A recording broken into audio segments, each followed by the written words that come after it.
bismillaahi raxmaani raxiim kulan wanaagsan khiyaarta nala socota idilkiinba meel kastoo aad joogtaan kusoo dhowaada mar kale iyo taxanaha wararka caalamka iyo falanqaynta barrow show waa 6 bisha Oktoobar sanadka 2025 qodobada aan idin hayana waxaa ka mid ah dhaqdhaqaaqa hubaysan ee Falastiiniyiinta ee dagaalka uga jiray magaalada go'doonsan ee Gaza ayaa ku dhawaaqay inay ogol yihiin inay hubka ku wareejiyaan kormeer caalami ah arrintan ayaa muuqanaysa xilli maalmihii ugu dambeeyay aad loo hadalhayay kooxda sida ay hubka u wareejin karto iyo waliba walaaca ay ka muujinayaan wadamada reer galbeedka Mareykanka iyo Israel iyo sidoo kale wadamada Yurub oo isweydiinayay suurtagalnimada nimanka la yiraahdo dhaqdhaqaaqa hubaysan ee Falastiiniyiinta inay hubka wareejinayaan haddaba sidee loo fasirayaa arrintan waxay ka dhigan tahay halgankii magaaladaasi ka socday ee gobonnimo doonka inuu soo istaagay mase waxaa bilaaban doona weji cusub oo siyaasadeed kooxda ma waxa ay sameynaysaa kaartooyin istiraatiiji ah oo ku saabsan arrimaha diblomaasiyadda sida arrintan loo macnaynayaa caawa barnaamijka ayaan ku faaqidayaa khiyaarta ay nala socotay runtii waa war weyn marka la fiiriyo arrimaha bariga dhexe telefishinka la yiraahdo Al Arabiya ee Sacuudiga uu leeyahay ayaa warkan daboolka ka qaaday isagoo xiganaya ila kooxda uu ku dhaxleeyahay oo dhinaca wararka uu ka helo war baan idinkaga hayaa arrintaasi dhowr jeer ayaa taleefanka laga dagaalamay kadib markii Tel Aviv iyo Washington ay ismaqleen madaxweyne Trump ayaa amarkii ugu cuslaa dul dhigay ra'iisul wasaare Netanyahu kadib markii kooxda hubaysan ee Falastiiniga ay aqbaleen inay hirgelinayaan qorshaha Trump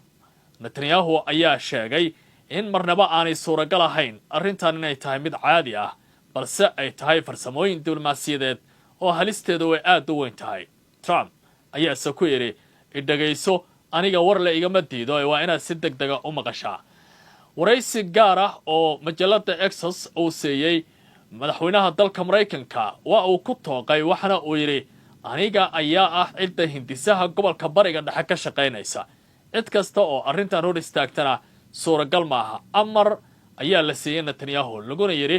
waa in aad joojisaa dagaalada iyo duqeymaha ka soconaya magaalada kadibna 3 saac kadib ayaa la fuliyay qorshihiisa warbixin ayaan idinkaga hayaa arrintaasi oo runtii warbaahinta caawa ay faaqidayaan Tel Aviv qudheeda maxaa ka soconaya wafdigii Don Romer oo hogaaminayay ayaa la soo sagootiyay maalinta bariya Sharm el-Sheikh ay iman doonaan caawa kulamada xasaasiga ah isweydaarsiga afkaarta iyo fikradaha dhinaca Israel looma kala kicin Arabtu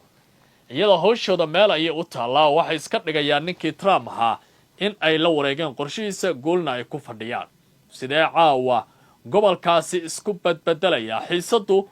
waa kulusha ra'iisul wasaaraha Israel Benjamin Netanyahu xafiiskiisa waxa uu ahaa mid mashquul badan marka laga fiiriyo ajandooyinka iyo dejinta qorshooyinka istiraatiijiga ah oo ay doonayaan inay la tagaan shirka Sharm el-Sheikh ee ka dhacaya magaalada la yiraahdo dalka Masar la yiraahdo ka soconaya kulamadan waxaa ka qayb galay mas'uuliyiin kala duwan aragtiyo iyo afkaaro iyo siyaasado ayaa la isweydaarsaday waxaa laga fakaray bal in ay jiri karaan waxyaabo badan oo la isku qarinayo xafiiska ra'iisul wasaaraha Israel Benjamin Netanyahu ayaa hadda ku dhawaaqay in wafdi Israa'iili ah uu hogaaminayo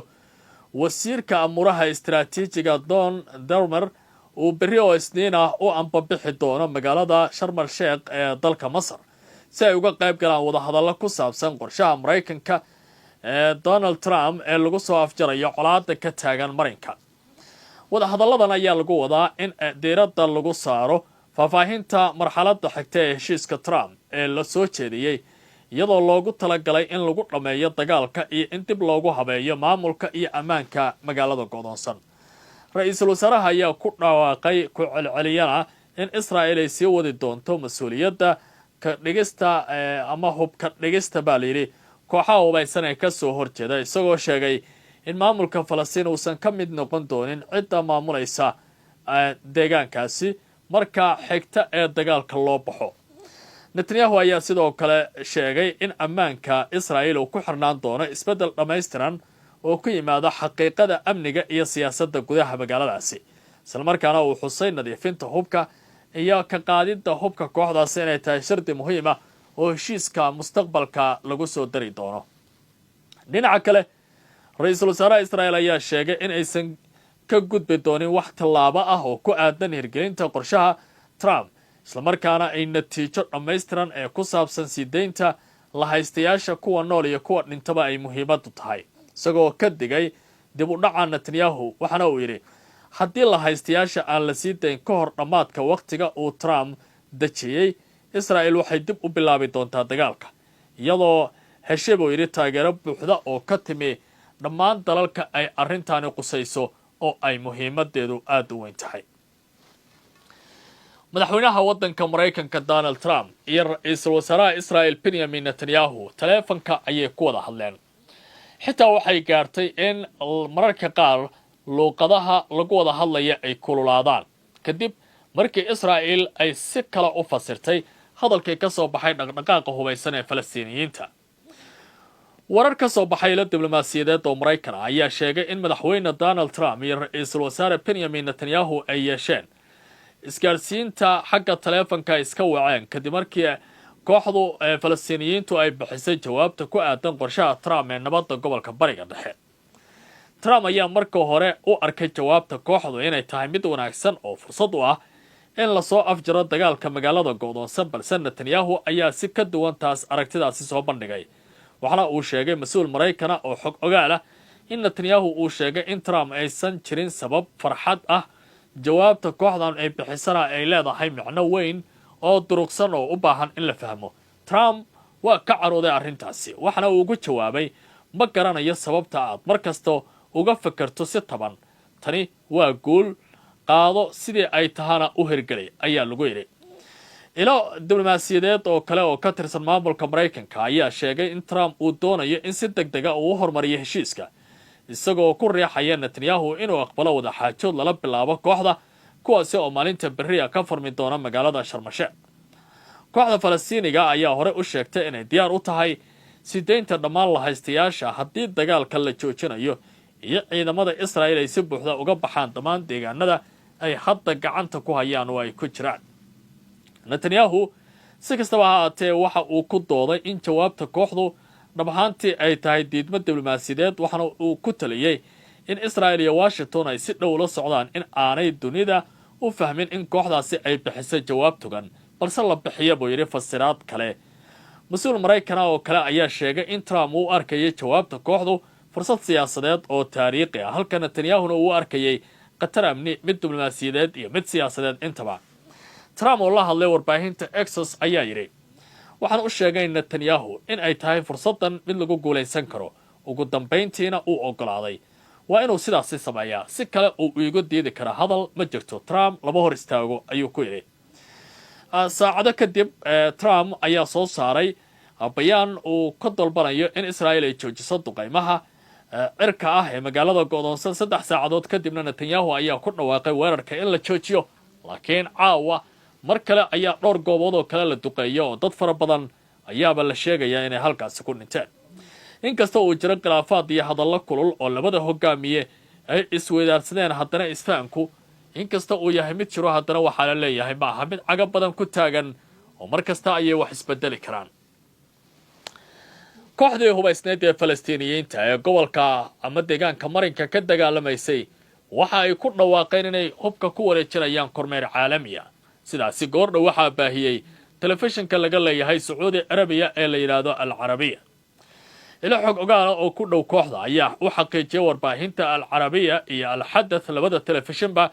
in dhaqdhaqaaqu uu bilaabay ururinta meydadka askarta Israa'iil ee ku sugan meelo kala duwan oo marinka ah yaala isla markaana uu codsaday baa leeyahay inuu joojiyo duqeymaha cirka ee goobahaasi si loo dhameeyo hawsha bini'aadanimo ee magaaladaasi ka taagan.